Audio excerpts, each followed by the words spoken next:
नमस्कार दोस्तों, स्वागत है आपका डरावनी दुनिया में। क्या आप तैयार हैं डर, रहस्य और अद्भुत कहानियों के एक और सफर पर जाने के लिए? आज हम आपको एक ऐसी कहानी सुनाने जा रहे हैं जो आपके रोंगटे खड़े कर देगी। यह कहानी एक गरीब मजदूर की है जो खंडहर में छुपे खजाने की तलाश में ऐसा खौफनाक सच जानता है जिसे जानकर आप भी सिहर उठेंगे। क्या होता है जब इंसान अपनी लालच के कारण खुद को ऐसी ताकतों के बीच पाता है जिनका सामना करना किसी के लिए भी आसान नहीं होता। यह कहानी आपको अपनी सोचने की सीमाएं पार करने पर मजबूर कर देगी। तो चलिए शुरू करते हैं आज की कहानी और जानते हैं क्या वह मजदूर उस खजाने को पा सका या खंडहर की डरावनी गूंज में खुद को खो बैठा। सुबह का सूरज निकलते ही रमेश ने अपने पुराने कपड़े पहनकर तैयार होना शुरू किया। उसकी आंखों में थकान थी, लेकिन चेहरे पर मजबूरी साफ झलक रही थी। कमरे के एक कोने में सीमा प्रीति के माथे पर गीला कपड़ा रख रही थी। रमेश ने हल्की सी खांसी की, जैसे अपने मन की बात कहने की हिम्मत जुटा रहा हो। फिर धीमे स्वर में कहा, सीमा, आज देर हो जाएगी। खंडहर में खुदाई का काम शुरू हो गया है। ठेकेदार ने जल्दी आने को कहा है। सीमा ने फौरन उसकी ओर देखा और कहा, तुम उस खंडहर में मत जाओ, वहां जाने वाले कभी ठीक से नहीं लौटते। मैं प्रीति के साथ अकेली कैसे रहूंगी? उसकी आवाज में चिंता साफ झलक रही थी। रमेश ने गहरी सांस ली और उसकी नजर प्रीति के बीमार चेहरे पर पड़ी। उसे देखकर उसका दिल कसक उठा। फिर उसने कठोर आवाज में कहा, सीमा, हमें इलाज के पैसे चाहिए। प्रीति का बुखार बढ़ता जा रहा है। अगर मैं नहीं जाऊंगा तो ठेकेदार किसी और को काम दे देगा। उसकी बात सुनकर सीमा चुप हो गई। रमेश ने फावड़ा उठाया और बाहर चला गया। उनके घर के बाहर गंदगी और कच्चे रास्ते थे। रमेश का परिवार एक छोटे से झोपड़े में रहता था। उसके पास इतना भी पैसा नहीं था कि रोज 2 वक्त का खाना ठीक से खा सके। रमेश खंडहर के पास पहुंचा। वहां 10-12 मजदूर इकट्ठे थे। खंडहर पुराना और डरावना लग रहा था। दीवारें टूटी हुई थीं और जगह जगह झाड़ झंखाड़ उगाए थे। ये सब देखते हुए हरीश ने कहा, रमेश, ये जगह सही नहीं लगती। सुना है यहाँ रात में अजीब अजीब आवाजें आती हैं। रमेश ने कहा, गरीब आदमी के पास डरने का समय नहीं होता। चल, काम शुरू करते हैं। रमेश की बात सुनकर मजदूरों ने खुदाई शुरू की। मिट्टी हटाने के दौरान रमेश को एक अजीब सी मूर्ति मिली। मूर्ति काले पत्थर की थी और उसके चेहरे पर डरावनी मुस्कान थी। उस मूर्ति को देखकर हरीश ने कहा, यह मूर्ति देखकर अजीब लग रहा है, इसे यहीं छोड़ देते हैं। रमेश ने कहा, ठेकेदार को दिखाएंगे, हो सकता है ये कीमती चीज हो, और मूर्ति को अपने पास रख लिया। रमेश मूर्ति को लेकर घर लौटा। रास्ते में अंधेरा घना हो गया था। हवा में ठंडक थी और लग रहा था जैसे कोई उसका पीछा कर रहा हो। उसने कई बार पीछे मुड़कर देखा, लेकिन वहां कोई नहीं था। रमेश ने मूर्ति को घर के कोने में रख दिया। सीमा ने कहा, ये क्या लेकर आए हो? रमेश ने कहा, यह शायद पुरानी मूर्ति है। ठेकेदार को दिखाऊंगा तो शायद हमें पैसे मिल जाएं। फिर उस रात रमेश को अजीब सपने आए। उसने देखा कि एक औरत सफेद साड़ी में रोती हुई कह रही है, मेरा खजाना मुझे लौटा दो, वरना सब खत्म हो जाएगा। रमेश की नींद अचानक टूट गई। वह पसीने से लथपथ था। उसने सीमा को देखा जो गहरी नींद में थी। बाहर कुत्ते जोर जोर से भौंक रहे थे, जैसे किसी अनहोनी का एहसास दिला रहे हों, और पूरी रात उसे नींद नहीं आई। अगले दिन सूरज की किरणें खंडहर पर पड़ते ही रमेश फिर खंडहर पहुंच गया और मजदूरों के साथ काम शुरू किया। इस बार उन्हें एक सुरंग मिली। सुरंग के अंदर अजीब सी गंध थी जो पहले कभी महसूस नहीं हुई थी। सुरंग को देखते हुए हरीश ने कहा, रमेश, इस सुरंग में मत जाना, ये जगह ठीक नहीं लगती। रमेश ने कहा, हम गरीब हैं, यहाँ से कुछ मिलेगा तो हमारी किस्मत बदल सकती है। कहते हुए रमेश सुरंग में घुसा। सुरंग के अंदर दीवारों पर अजीब आकृतियां बनी थीं। उसने देखा कि सुरंग के अंत में एक संदूक रखा हुआ है। संदूक को खोलते ही रमेश की आंखें चमक उठीं। अंदर सोने के गहने और सिक्के थे। उसे देखकर हरीश ने कहा, यह खजाना हमें नहीं लेना चाहिए, ये किसी का श्रापित धन हो सकता है। रमेश ने कहा, श्रापित है या नहीं, पर इससे प्रीति का इलाज हो सकता है। कहकर रमेश संदूक को लेकर घर लौटा और उस रात से अजीब घटनाएं शुरू हो गईं। उसकी पत्नी सीमा ने घबराकर कहा, रमेश, बाहर कोई अजीब सी आवाजें आ रही हैं, लगता है जैसे कोई हमारे घर के चारों ओर घूम रहा है। रमेश ने उसकी बात को टालते हुए कहा, यह तुम्हारा भ्रम है, कुछ नहीं होगा, सो जाओ। कहकर उसे समझाया और खुद भी सो गया। अगले दिन गांव में यह खबर फैल गई कि रमेश संदूक लेकर लौटा है। गांव के एक बुजुर्ग, रघु चाचा, ने उसे चेतावनी दी, रमेश, उस खंडहर में काम मत करो। सुना है बहुत पहले एक राजा ने वहां खजाना छिपाया था और उसकी रक्षा के लिए आत्माओं का सहारा लिया। कहते हैं उस खजाने पर श्राप है।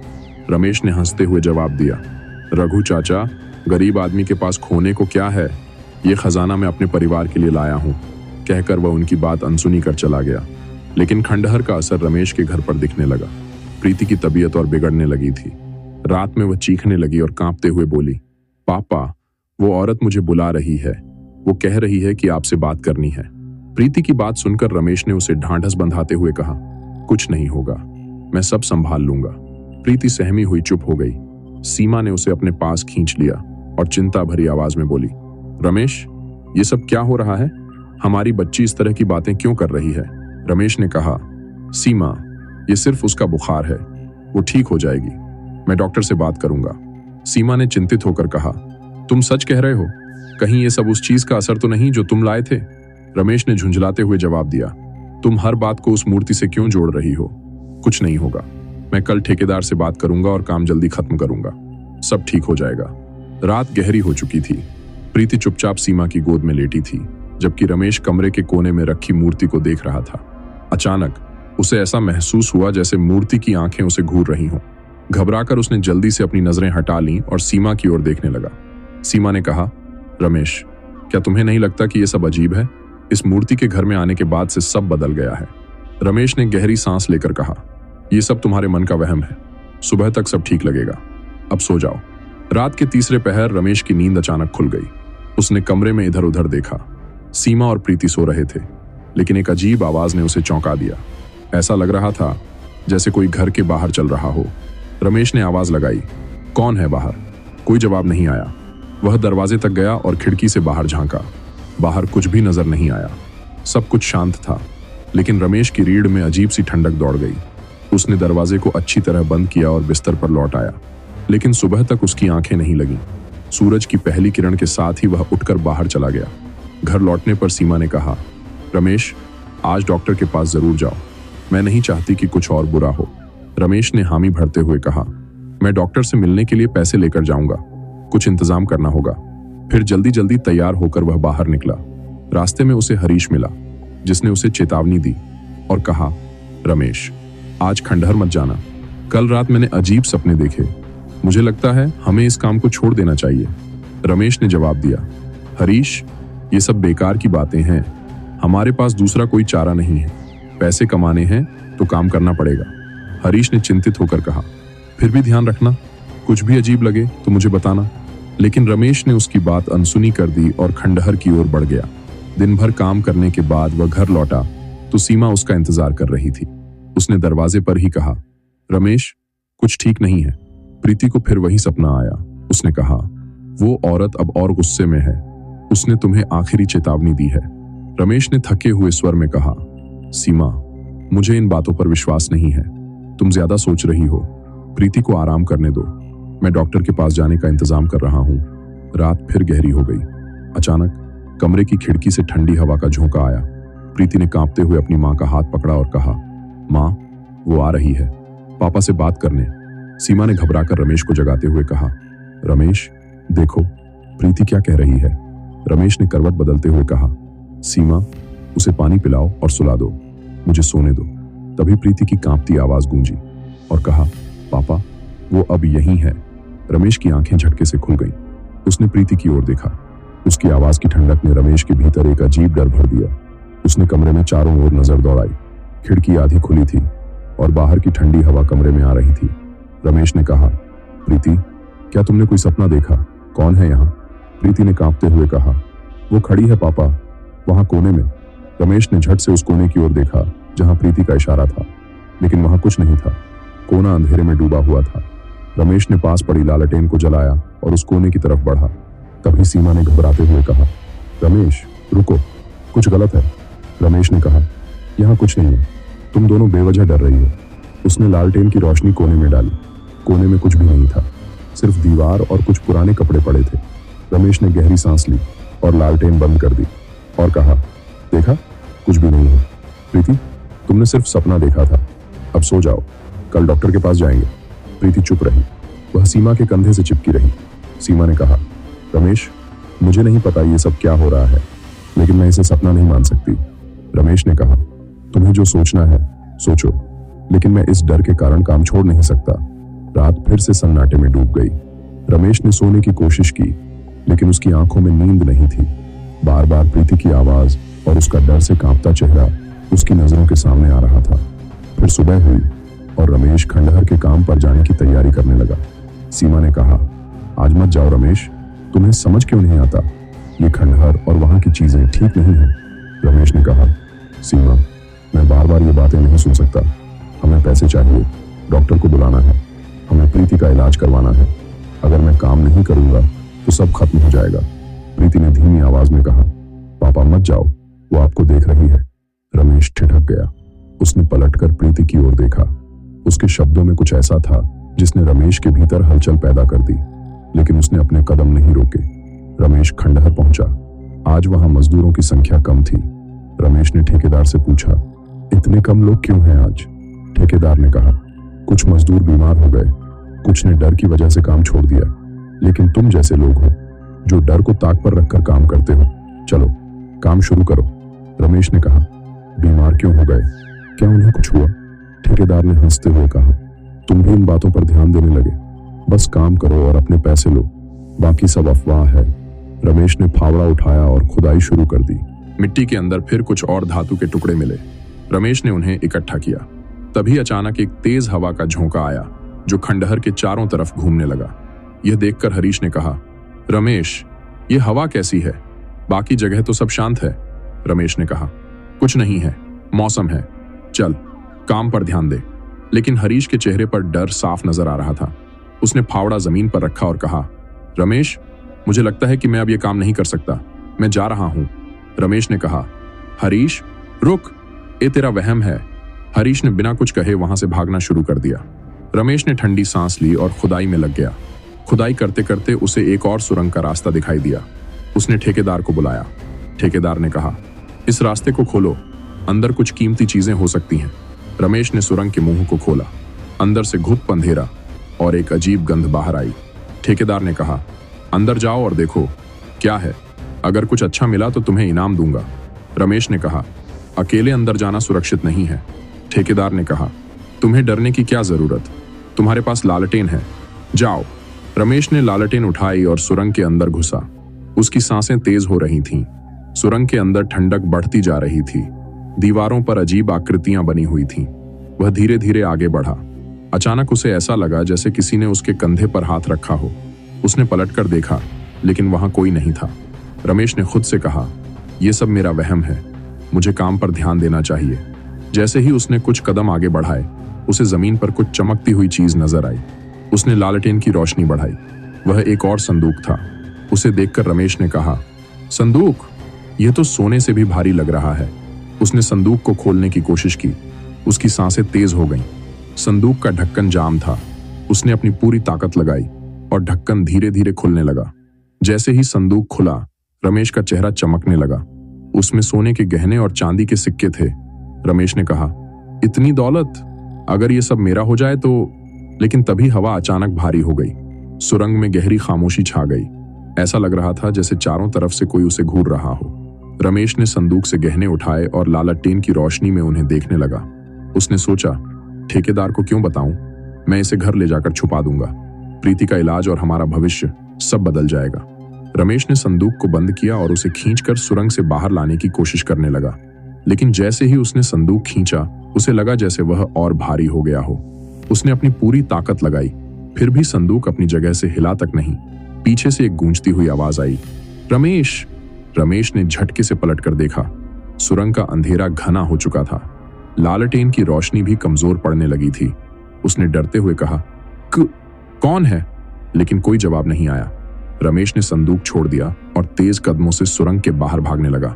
उसके कानों में एक औरत की हंसी गूंज रही थी। सुरंग के बाहर ठेकेदार उसका इंतजार कर रहा था। उसने रमेश को घबराए हुए देखा और कहा, क्या हुआ, क्या मिला अंदर? रमेश ने खुद को संभालते हुए कहा, कुछ नहीं, कुछ खास नहीं। ठेकेदार ने उसे शक भरी नजरों से देखा। तुम अंदर इतने समय तक क्या कर रहे थे? रमेश ने झूठ बोलते हुए कहा, अंदर कुछ टूटे फूटे बर्तन और पुराने सिक्के थे, वो मैं वहीं छोड़ आया। ठेकेदार ने कहा, ठीक है, अगर कुछ और मिले तो मुझे बताना। रमेश घर लौटा। सीमा दरवाजे पर उसका इंतजार कर रही थी। उसने कहा, तुम आज कुछ ज्यादा घबराए हुए लग रहे हो, सब ठीक तो है? रमेश ने कहा, ठीक हूं, काम थोड़ा ज्यादा हो गया था। प्रीति ने चुपचाप उसकी ओर देखा और कहा, पापा, वो आपसे बात करना चाहती है। रमेश ठिठक गया। उसने कहा, कौन? प्रीति ने अपनी मां की तरफ देखा। सीमा ने कहा, तुम्हें क्या हो गया है प्रीति? प्रीति ने कहा, वो कह रही है कि पापा ने उसका सामान छुआ है, अब वो हमसे नाराज है। रमेश ने घबराते हुए कहा, सीमा, इसे सुला दो, बच्ची की तबीयत खराब है, ये सब बीमारी की वजह से है। प्रीति ने कहा, पापा, वो यहीं है। रमेश ने तेजी से कमरे में चारों तरफ देखा। उसकी नजरें मूर्ति पर टिक गईं। उसे ऐसा लगा जैसे मूर्ति की आंखें चमक रही हों। अब रात गहरी हो चुकी थी। रमेश को नींद नहीं आ रही थी। वह करवटें बदलता रहा। उसे सुरंग की घटना बार बार याद आ रही थी। अचानक उसे ऐसा लगा जैसे कोई उसके कानों के पास फुसफुसा रहा हो और कह रहा हो, तुमने मेरे खजाने को छूने की हिम्मत कैसे की? रमेश हड़बड़ाकर उठ बैठा। कमरे में घुप अंधेरा था। लालटेन बुझ चुकी थी।